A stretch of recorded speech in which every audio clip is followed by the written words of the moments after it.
Στο βίντεο που ακολουθεί, ο χειριστής θα μας δείξει πώς γίνεται η πελαγιοδέτηση σε ένα ταχύπλοο σκάφος.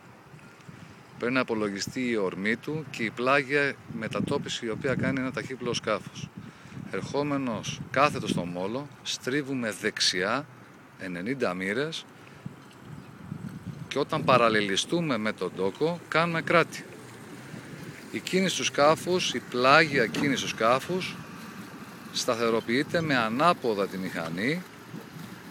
Η ακινητοποίηση και ο εκπεσμός που έχει φέρνει το σκάφος σε ακριβώς παράλληλη θέση με τον τόκο.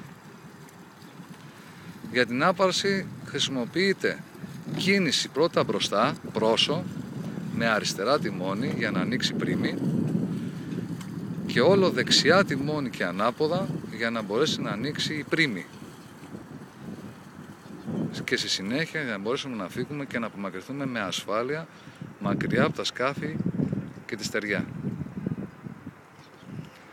Η κίνησή μας, όπως είπαμε και σε όλες τις περιπτώσεις, είναι δεξιά στο λιμάνι και με ταχύτητα κάτω από 5 κόμβους.